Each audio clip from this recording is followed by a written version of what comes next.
No, right? There's so many fun things happening too. Nate Erskin Smith and every other liberal like top dog who's left is endorsing Mark Carney, which is funny. Nate Erskin Smith also gets handsy with Melissa Lantzman and says, "Hey, I want to buy you a drink." It's like, dude, support Israel some other way, okay? The Liberals removed Chandra as a leadership option because he was going to win. Freeland wants 4 leadership debates, which is just ridiculous. Carney has all the endorsements, as I said. Trump on tariffs in Canada. We'll start there. Poilievre, what's he going to do about the tariffs? Anita Anand says Canadians must bear the sacrifice. Get lost, Anita Anand. I don't want to bear any kind of sacrifice, especially not one that you're in favor of. The Manitoba and Saskatchewan have absolutely no RCMP. And there's lots to get to. So let's get to it. First, we're going to start in Las Vegas with Donald Trump. And he's not trolling Canada. I want to be really clear about what's going on here. He is shopping this idea to Canadians. He's saying, what do you guys think? Sounds like a good idea to me. I don't think it'd be a bad idea. And he loses the crowd here. And then he pulls them back with drill, baby, drill, right? But he's musing. He's talking. He's wondering about and putting this idea front and center. Hey, Canadians, you'd be a lot better off if you were Americans. Think about how much better off you'd be. Here is Donald Trump talking with his American crowd in Las Vegas. My buddy was there and he said, I saw Donald Trump's motorcade. I was like, man, I'm jealous. That's super cool. But I've got other news later on in the show as well to balance it all out. Anyway, here is Donald Trump. The United States has the largest amount of oil and gas of any country on earth, and we may be a very substantially enlarged country in the not too distant. Isn't it nice to see, for years, for decades, where the same size to the square foot probably got smaller, actually. But we might be an enlarged country pretty soon. And one of the things we're going to be doing is drill, baby, drill. Because that's going to bring everything down. Interesting, right? Enlarged country. It's an interesting use of words. Greenland, Panama, Canada. What is going to happen? And so that's the talk on everyone's lips. Pierre Poilievre is being interviewed by, I don't know who this guy is. And he says, this is our common sense plan to put Canada first. Now, there's a couple other tweets here with the full almost 9-minute interview. It's interesting. It's worthwhile to listen to. However, one of the things that is interesting to me is that largely I think Poilievre is going to do the same thing as Justin Trudeau and the same thing as whoever takes over the Liberal leadership race, the Liberal Party after the leadership race, excuse me. Here's Pierre Poilievre explaining what that is, which is basically, dollar for dollar counter tariffs, and hope that America diversify our customer base to around the world, which already too late because all of our customers are America and America just wants to buy us. They're like, why don't we just have you? And Canada doesn't have a really good argument. They're like, in 10 years, we're going to really diversify our customer base. You wait, you watch. Please buy our oil until then. Please buy our cars until then. Here is Pierre Poilievre talking about this. This is what he'll do. His plan. Away now from American tariffs with almost all certainty. There's a real concern, I'm sure you've heard it in this region, about the potential impacts. Wondering if you can tell our viewers one specific thing, if you were in power, that you would do to respond to those. Well, I don't want to, if you don't mind, I'd like to list a few things. One would obviously... The more you want to list, the better. I think you. People would like to get some specifics about how we're going to tackle this. President Trump is a deal maker. He wants to win, but we're both going to lose as Americans and Canadians if we get into a trade war. So what I would say is, how do we position the decision for him so that he understands that America can only win if it allows open, unbridled free trade with Canada? So I would retaliate, and I would target products and services that A, we don't need, B, we can make ourselves, and C, that we can buy elsewhere. Okay, so he's talking about retaliatory tariffs right there. And he's saying, I'm going to make the case that the United States can't win without Canada, participating. And so, but it seems to me that the counter would be, listen, the problem with Canada isn't the people or the industry. The problem with Canada is the stupid regulations created by the stupid government. And by the way, you're infiltrated by China, right? And others, right? Khalistani and more. So solving Canada's problem of being infiltrated by China, which is in the national security interests of the United States doesn't get solved in the way that Poilievre's talking about, right? With retaliatory tariffs and making Trump understand that he can only win with Canada. He understands that. He wants Canada. He just doesn't want the bullshit government that comes along with it that's been very difficult to deal with the last couple of years. So that had a consequence, and now the pipers come home to get paid. And that's probably a mixed metaphor.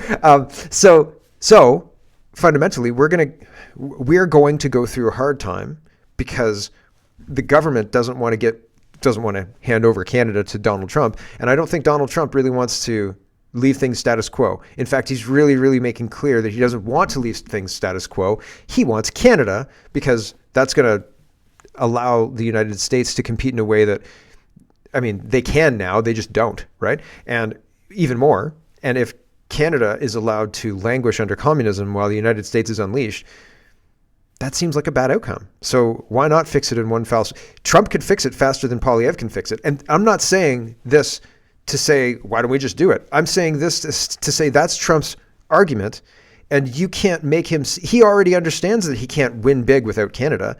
He just doesn't see the need for the government of Canada. And that's the argument. That's the argument. Honestly, I think that's where we're at. Anyway, carrying on, Poilievre, counter tariffs, and then what else? So that we maximize impact on the Americans while minimizing impact on Canadians. Secondly, I would to pass an emergency, bring it home tax cut on work, investment, making stuff in Canada, energy, home building, so that we can stimulate more economic growth here. Three, we need to become more self-sufficient. That means knocking down barriers, more interprovincial free trade. We have freer trade with the Americans today than we do with ourselves. We have to knock down those barriers, build pipelines, LNG liquefaction facilities to sell our stuff to the world without having to go through the Americans. If they're going to be an unreliable trade partner, we've got to find ways to sell more to ourselves and more to the rest of the world. Unreliable trade? Who's the unreliable trade partner? Oh, we're just going to put a law in that says if you want to build a pipeline, you have to do the whole Knights of Ni series. The Knights Who Say Ni from Monty Python and the Search for the Holy Grail. You know, you have to go through that red herring fully until you can build a pipeline. And it could take up to 10 years, okay? We'd like you to go get another fern, a little bit bigger, a little leafier, please. Right? Like, are you kidding me? And what? We have not been a good partner. We've not been friendly to business. We've not done any favors for anybody. We've badmouthed Donald Trump for the entire decade that Donald Trump and Justin Trudeau have been occupying the same kind of space. Canada's done nothing at all but be a pain in the ass, and a giant pain in the ass. And so, like, why? Why would he want to play fair? Why would he want to do any of these things? We've not been a good neighbor.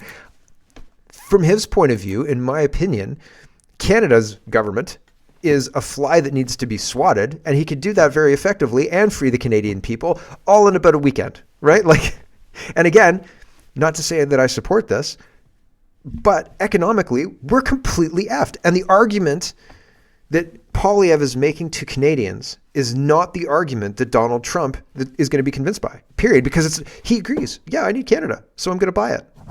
What do I need you for again? What would you say you do here, sir? Oh, you speak French. Great. We've got a state that does that. It's called Quebec. Right. What? The whole thing is insane. Laurie says you can support or oppose Pierre Poilievre for any number of reasons, but on this issue of tariffs raised here, he's giving serious answers to serious questions. Right, but he's not answering the question that Donald Trump, the so what for Donald Trump is, why do we need your government? Your government seems to be compromised by China, and you seem to be a-holes to your citizens, and you seem to be trying to make yourselves more communist than you were. This whole socialism thing seems to be not working out. America's home, and we've got a problem with this nutso country you've got going on here in Canada. So maybe we'll just take it and make it ours. We can't stop them fundamentally, I don't think. Pierre Poilievre sounds medium confident in his plan, right? But again, I think he's missing the so what for Donald Trump. Why do we need you? Right? Zachary says America is not our enemy. The United States is not our enemy. Donald Trump is not our enemy. He just says America is not our enemy, but I was extrapolating a little bit. That is communist propaganda. America is not our enemy. That's communist propaganda. I think that's true. I think that's true. I think we're being split, we're being wedged, and it is something to watch. It's interesting.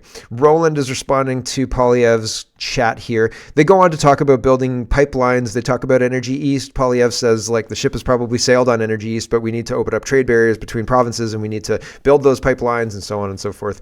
And a little bit of meat on the bones, I guess. I'm not convinced. Like, I don't know if that comes through very clearly. I think it probably does, but I'm not convinced on the CPC. I'm not convinced on Pierre Poilievre. I think we're going to make a drastic error in giving them a big majority because they're going to be able to do whatever they want for 4 years with no checks and balances. Look at Keir Starmer.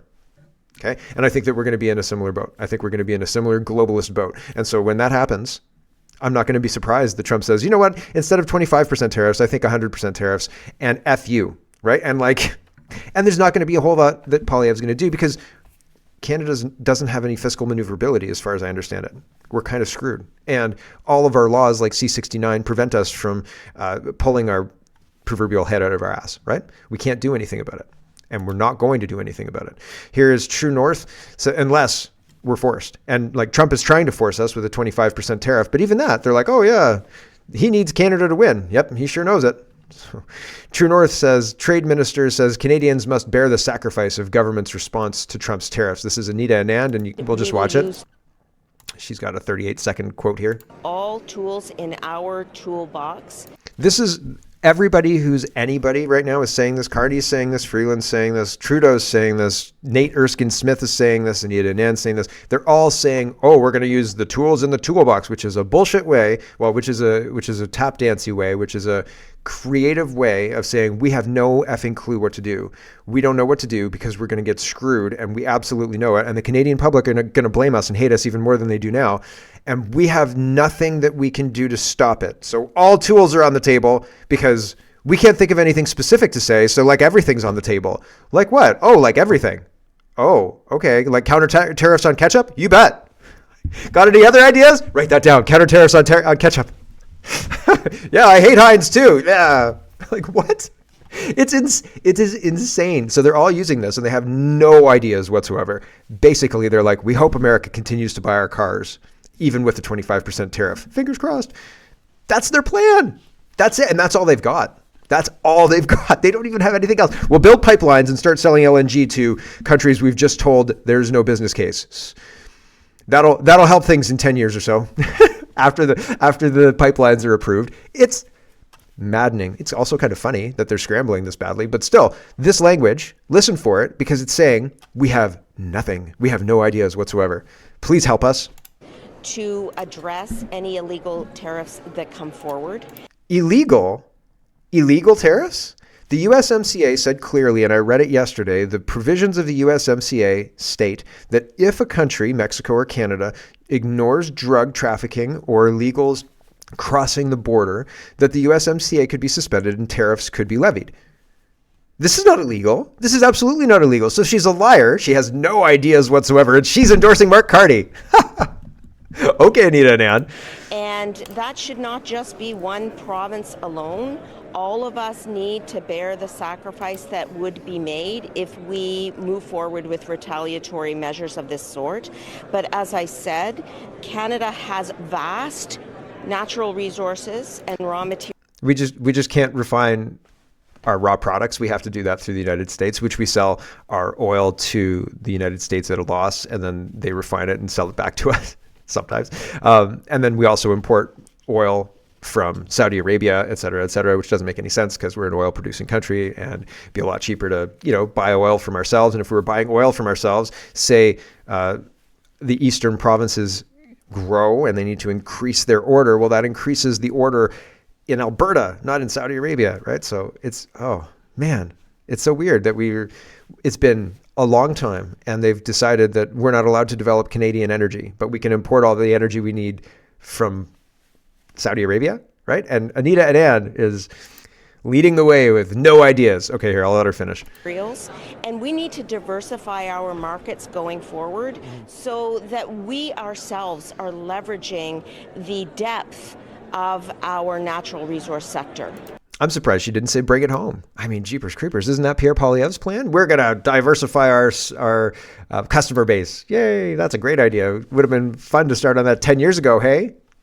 Nope. I guess not. Here is Libs of TikTok. And so we're going to talk about deportations, and then we're going to get into the leadership and election stuff. The deportation shouldn't take too long, but I thought this was interesting. This is Tom Homan, I think his name is. Yep. And they're going over the daily military flights that are flying out millions of illegals every day. Here's what's going on in the United States. And the longer this goes on, the safer the United States becomes, the more success they have with these kind of programs, the more they seem attainable. With liberals in charge, they lose their mind. They're like, oh my gosh, we wouldn't even be able to find these people. We don't know what to do, because they don't know what to do about anything, really. They have no ideas. And now that you can see it's possible, you can see that people self-deport. And I don't think I have an image about that today, but I've been seeing it. I've been seeing images of the southern border, and people are leaving the United States, Mexico bound, because they're illegal and they don't want to get caught in this whole web, which works better than I thought it would work, to be honest with you. Here is Homan and ABC, this ABC reporter. I don't know her name, but I don't really care. Here we go. I want to go back to those military flights going south. As you said, we have never seen that before. Is that going to be a constant commitment from the U.S. military every single day to take deportees out? Yes. So is this what we will see every single day, ending in what the president has promised is millions and millions being deported? Yes. But you can see the numbers steadily increase, the number of arrests nationwide, as we open up the aperture. Right now it's concentrating public safety threats, national security threats.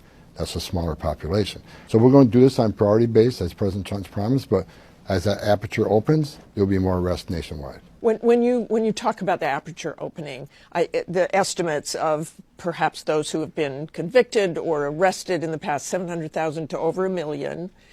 So after you do that, then you go after everybody who is there illegally.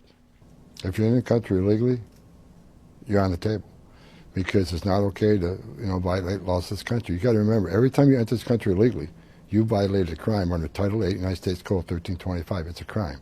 So if you're in the country illegally, you got a problem. And that's why I'm hoping those who are in the country illegally, who have not been ordered removed by the federal judge, should leave. Sounds pretty reasonable to me. Get on the news and say, if you're in the country illegally, you've got a problem. You've committed a crime, whether you've believed the Democrats or not. The reality is this. And so you better get out, or we're coming. And as we open up the aperture, right? The aperture is opening, and Thanos is going to snap. They're all gone. So that's interesting. Very, very interesting. Table Salt says, the USA is now using military aircraft to deport criminals. The first flights have already left.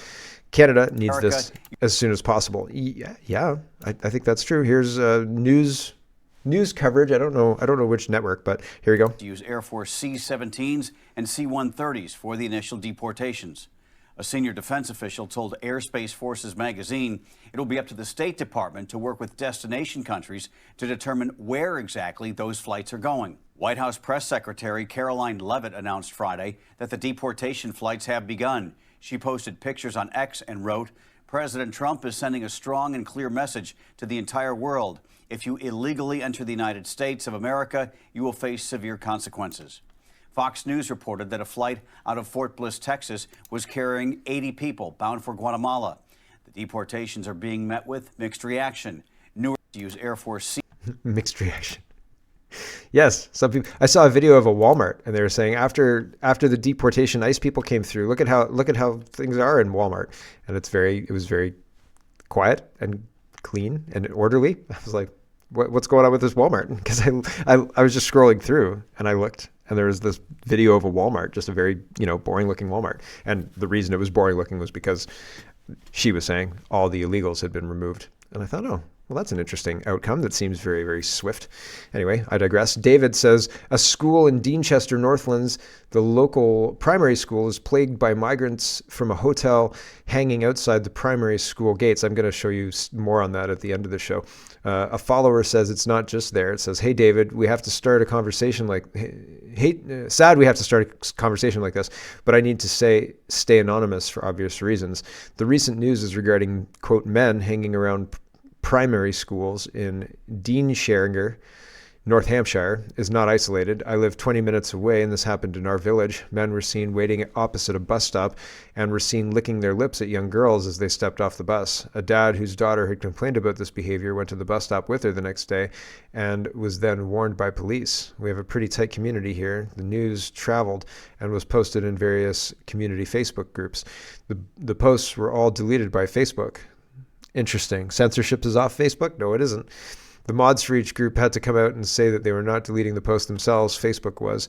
So how can you stay on that platform? Like, how can you, in all good conscience, like, gather at that place that's going to do that kind of stuff, right? Like, I just can't. I can't go there and trust it. I don't join any Facebook groups. I don't trust it because they can just remove you. Why? Build your own. Have a private one on a private network like IRC or something like that. Internet Relay Chat, Internet Relay Chat, I think. Easier, and I don't think it's as policed, but I could be wrong. People are talking about organizing themselves for pickup times, but people are rightly distrustful of platforms which make the sharing of news and organizing difficult now. People want to look after their kids, and you can't do that if you're locked up. This is a Holiday Inn just outside that village housing these men. This video is from Truth Hurts 101 UK and visited the hotel and was assaulted. So, well, that's interesting, right?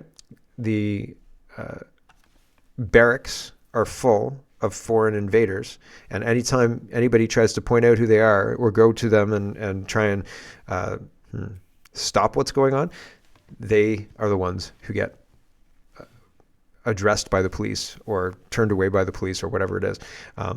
That's pretty scary. Here's Kevin Vung. He says, increase in undocumented people crossing the border from the United States. The Canada-U.S. Safe Third Country Agreement is clear. People entering Canada from the United States are not eligible to make a refugee claim. Mark Miller, if you're not going to do your job, resign for someone who will. Global BC says, we are seeing an increase in undocumented people crossing the border from the U.S. in our shelters because of the Donald Trump regime.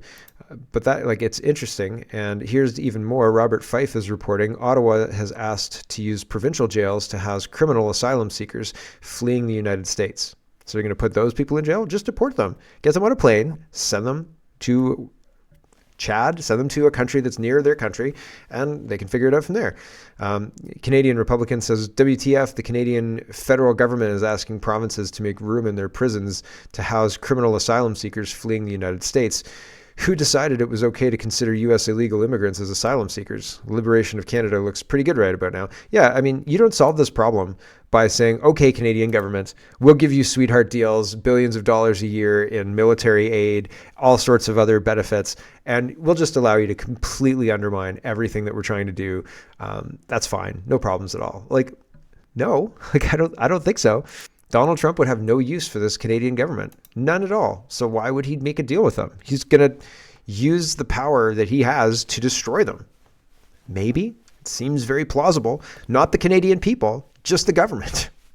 And there's going to be a bump. Like, I'm not saying that that's a seamless, easy task that doesn't have any consequences for, like, you and me, right? Like, he knows I love chocolate cereal. Is he going to go after the chocolate cereal? No, because he's not after me. Mario says, I'm joking. Mario says, J.D. Vance, are bishops worried about humanitarian concerns or the bottom line? He's talking here about how much money the Catholic Church is getting for migrants. And I think that that's interesting. I didn't realize that churches were getting that much money from the governments to help with migrants. I don't think that's normal. That changes the incentive structure, right? Like, if you're a church, then you're a church and you're worried about my immortal soul. If you are an immigration system apartheid, if you're part of the immigration system and you're working to get as many people into the country as possible, that's different than working for the betterment of my immortal soul, right? Like, I don't feel like you can do both well. Like, either you're working for the immigration guys or you're working for my immortal soul. I don't know that you can do both. Right? Like, it's a full-time job, really. So here's J.D. Vance talking about that. Let me just address this particular issue, Margaret, because as a practicing Catholic, I was actually heartbroken by that statement. And I think that the U.S. Conference of Catholic Bishops needs to actually look in the mirror a little bit and recognize that when they receive over $100 million to help resettle illegal immigrants, are they worried about humanitarian concerns, or are they actually worried about their bottom line? We are going to enforce immigration law. We're going to protect the American people. Yeah. Donald Trump promised to do that, and I believe the U.S. Conference of Catholic Bishops, if they're worried about the humanitarian costs of immigration enforcement, let them talk about the children who have been sex trafficked because of the wide open border of Joe So Biden. you personally let them talk support them about going into people like schools Laken and Riley who were churches. brutally murdered. I support us doing law enforcement against violent criminals, whether they're illegal immigrants or anybody else, in a way that keeps us safe. Let me just address. It seems very rational. Seems very rational. So we're going to get into the leadership race and the election, et cetera, et cetera. The election is the Conservatives and the Liberals are going to try. Well, the Conservatives want an election, they say. The Liberals are going to try everything they can to avoid an election. We're going through an election now, which is why Chrystia Freeland wants to have 4 debates, because she wants to have all of these debates to make news, to have something to talk about that is not Canada being bought by Donald Trump, because that's really bad as being the main story for everyone in Canada. All of the leadership, they don't want Canadians thinking about that and thinking about how it solves all their problems. And I think that a lot of people are not viewing the downsides of it. And there are downsides, I think. But the Liberals don't want people talking about that as the main thing. And that would be one of the main things. Like, what are you going to do about the tariffs? It sounds like Donald Trump wants to buy us. So here's Maxime Bernier. Here's the other thing as well. Poilievre said that he's not going to change anything about the equalization. He's not going to change anything about protecting unborn people. He's not going to change anything about anything, really. Like, he wants to do everything's pretty well status quo. So Donald Trump's going to say, what is it you'd say that you do here? Like, why do you want to continue running things when you're just going to be a giant pain in my butt and I don't need it? And so I'm going to economically force you to capitulate. And there you go. Like, I think that's what's going to happen. But Maxime Bernier says, if Poilievre won't tackle equalization, what is he offering the West? Nothing. Only the PPC will drastically reduce equalization payments. So yeah, that's interesting that Poilievre doesn't want really to actually address any big changes. He just wants to axe one tax. So there you go. Viva Fry says, meanwhile, in Canada, these Liberal scum are trying to fortify the upcoming elections. So Charlie Angus is going after X. He says, Dear Mr. Perot, I'm writing to you regarding growing concerns about the potential interference in the next federal election by American oligarch Elon Musk and his social media platform X, formerly Twitter, which he owns. Mr. Musk, the wealthiest individual in the world, has clearly demonstrated his desire to influence global politics. He has formed alliances with right-wing populist leaders, amplified extremist influencers, and spread hate disinformation towards marginal groups. In the recent American election, Mr. Musk spent over $390 million to support a myriad of conservative candidates, nearly 5 times more than the $83 million spent by all Canadian political parties combined in the 2021 federal election. I don't know how you can, just quickly aside here, I don't know how you can compare Elon Musk spending money in different races, adding up all of that and saying he spent this much money to influence this election, and then say $83 million is the total, and Elon Musk dwarfs all that spending, and try and make that comparison. Like, I think that's apples and oranges when you're comparing the two electorates. Really, we have rules that are in place that limit the donations, right? Like, I don't know, we don't have super PACs, there's all sorts of things, and that's only official. What about unofficial? And what about China? Like, there are questions about all of that. Anyway, he's losing his mind because of Elon Musk's money, and I think he's making false comparisons. His meddling, back to the letter, in foreign affairs has also been criticized by the government of the United Kingdom, Norway, Germany, France, Spain. Questions of overt support for fascists and extremist causes are now being directly linked to Mr. Musk. Recently, Mr. Musk turned his attention to Canadian political affairs, praising the current leader of the Conservative Party, aligning himself with Canadian far-right influencers and their platforms, and criticizing the current Prime Minister. How dare he? We have already seen how the platform X serves as a pathway for Russian misinformation and the rise of hate and threats in Canada. Given X's huge power, any overt efforts by Mr. Musk to support a particular party or leader could easily impact our electoral integrity. It's rich coming from these guys. Like, he knows that there's 11 Chinese-placed and Han Dong. Han Dong by itself is egregious and unbelievable. He supports that party. He supports the party that had Han Dong put in place by bust-in Chinese students. And he's saying Elon Musk is a threat to our democracy. It's Rich. I mean, like, Rich doesn't even quite cover it. It's something else. Holy smoke, right? And I'm just going to move on because Charlie Angus is clearly a nut job. A nut job? Nut job. Freedom Fighter says, let's talk about leadership. This is all the endorsements, and then we're going to talk about Carney and Freeland. Freedom Fighter says, go to the Liberal Party website and join for free. That's the only way you can vote for the next prime minister. You have until tomorrow, just in case you weren't sure. Here's Chandra, and Chandra was going to run for the Liberal leadership, and he had a dark horse. People were calling. Oh, did I not move it over? People were calling. I guess I didn't. Oh, I did. Here it is. People were calling for Chandra, or for everybody and their dog, to go and join the Liberal leadership race, the Liberal Party. You can denounce your current party. Say, I denounce my current party. That's it. That's all you have to do. And then you go to the Liberal page, sign up for their party, and then you can vote in their leadership thing. And it'll ask you, are you a member of another political party? And even if you have a card that says you are, if you said, I denounce my association with this political party, you can do that. And then pick up your new Liberal leader or Liberal membership, and then vote for their leader. And then you could denounce the Liberals whenever you want. After that, you can be like, I denounce them now, right after you vote, if you want to. And then you could look at all the other options and then come to whatever conclusion you want. If you decide that the party that you had right now is better, you can do what you want. Right? Anyway, is that tricky? Is that weird? General Hillier says we need about 250,000 people to join the Liberal Party and vote for Chandra Arya as leader. And yeah, so that's what people are pushing. And unfortunately, the Liberals caught wind of this. And Chandra says, first and foremost, I want to extend my heartfelt gratitude to the hundreds of volunteers across Canada who have worked tirelessly day and night over the past 2 weeks to mobilize support for my Liberal leadership campaign. Your unwavering dedication inspires me. I'm deeply humbled and honored by the thousands of Canadians who join the Liberal Party to support what I stand for and my policies aimed at building an economically prosperous Canada for our children and grandchildren. Your support means the world to me. Thank you. Today I was informed by the Liberal Party of Canada that I will not be permitted to enter the leadership race. While I await their official communication, I am carefully considering my next steps.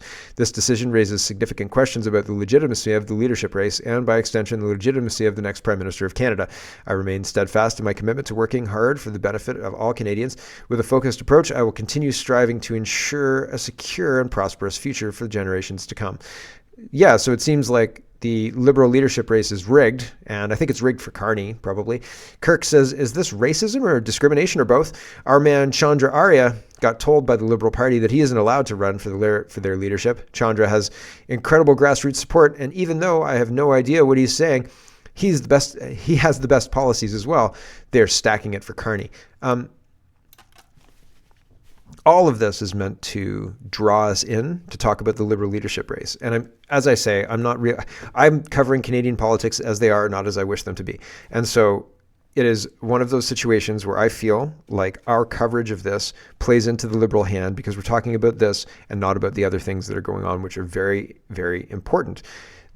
All of them caused by the Liberal mismanagement from the last 10 years, all of them caused by globalist nonsense, all of them caused by foreign interference, all of them caused by Trudeau's being a puppet and being played by a puppet, or by puppeteers to do their bidding. And so we've had a government, we're occupied at this point in time. Canada is occupied.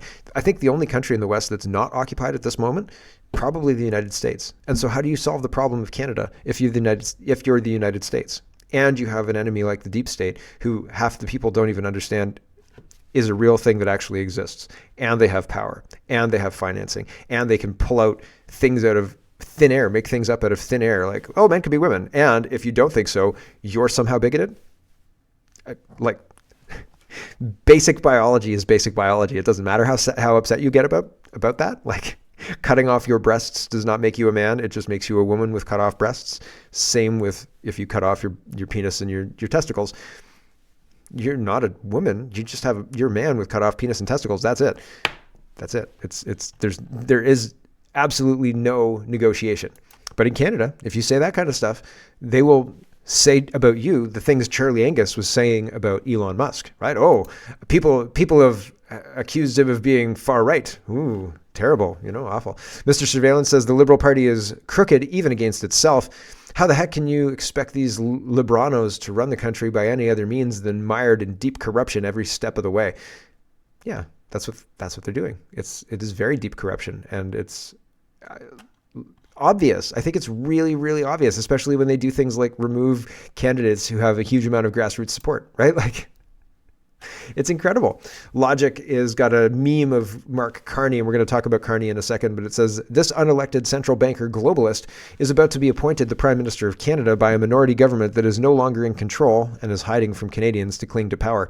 If you were waiting for a good reason to get off your butt and fight for your country, ta-da, this is it, right? Like, here we go. If you're looking for a sign, here's Tim Price. He says, what's the difference between people associated with the World Economic Forum and the Muppets?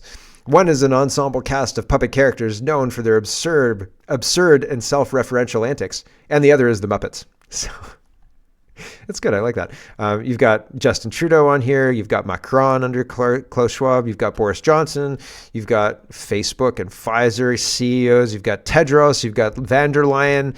You've got Chrystia Freeland, Mark Rutte, Gavin Newsom, Pete Buttigieg, Savad Javid, right? Jagmeet Singh, and more. George Soros, Angela Merkel. What happened to Merkel? She just kind of disappeared, isn't she? She hasn't popped up in any kind of UN positions, right? I thought that she was definitely destined to go work with Mark Rutte at the. Is he NATO leader right now? I think he went from the Prime Minister of the Netherlands to the NATO leader, and like he was kicked out as the Prime Minister of the Netherlands. They absolutely hated him, and they protested him, and then he just like slid right into leadership in, I think it's NATO. So wild stuff, right? So this is what's going on with leadership. They want their inside man, Mark Carney, in there. Or if not Mark Carney, Chrystia Freeland, why not? Not Chandra. I'm getting his name wrong. Sorry. You know that guy that we were just talking about. CTV News says, update, Anita Anand, Bill Blair, and Nate Erskin Smith have endorsed Mark Carney for Liberal leadership. And William says, the loser's ball continues. Yeah, that's true. And Nate says, thrilled to host Mark Carney in Beaches, East York today. Mark is serious and thoughtful. Who cares? I don't think anybody would. Well, Trump's serious and he thinks about things. I don't know that they describe him as serious and thoughtful. Cutthroat and ruthless, maybe, I think. And like in a nice way. Like in a positive way. Like you play that Monopoly game in a cutthroat, ruthless way, Mr. Trump, right? Like, I don't think that that's a negative thing necessarily, right? In the right context, he's ruthless. And if he's going to fight for his citizens on behalf of his citizens and he's going to be cutthroat and ruthless, that's what you want, right? You don't want a teddy bear, I don't think. Anyway, serious and thoughtful. I don't think he's serious and thoughtful. Like he can barely brush his teeth. He's committed to economic and environmental sustainability. Oh, okay. So he's committed to lying to us and wanting to steal our dollars for climate change. And he's the right leader to protect our progress and to build on it. Oh, so he's going to keep up with the carbon tax and to force you to give over more tithes to this nutty religion. Here is Roman Baber, and he says, Nate Erskin Smith, back off. And Michelle Rempel says, Melissa Lantzman is as tough as they come, but imagine what the mainstream media's reaction would have been to a CPC male minister doing this to a female Liberal MP. So this is, imagine if Pierre Poilievre had assailed some Jennifer, what's her name? Jennifer O'Connell? Yeah, that one. Like she would have lost her mind. She would have claimed victimhood. She would have fallen on the ground and said, he hurt my elbow. Justin Trudeau really did elbow somebody in the breast really hard. And I think she had like bruises. I think there was actually like physical damage from the interaction and totally got away with it scot-free. Totally. Nobody even said boo about it, right? Like he assaulted a reporter and then said, if I'd realized you were so popular, I never would have been so forward. Unbelievable stuff. Anyway, here's Lantzman. Welcome to Beaches, East York. I want to know what you promised Mark Carney. I'm going to buy you a drink. Perfect. We want to know what Mark Carney... What Mark Carney promised Mr. Erskin Smith for him. Welcome to Beaches, East York. Doesn't it seems a little familiar, if you ask me. And I mean, like the familiarness, him almost hugging her, right? He's got a lick her face or something, right? Like it's just ridiculous. Like they're really close here. And I mean, it seems It seems real buddy-buddy. Seems real friendly about the whole thing, right? Here's Mark Carney. Oh, I'm not in the shot. Here's Mark Carney, and Brian Lilly says, truly, Carney wants to cruise into the Prime Minister's office without being questioned by anyone about what he would do. Is this acceptable? Absolutely not. Here's some questions people are asking Mark Carney. We have some questions, sir. And he says, you don't need to know the answers right yet. Pay attention, and maybe you'll get them by the end of the week. Mr. Carney, why haven't you announced a policy yet? Mr. Carney.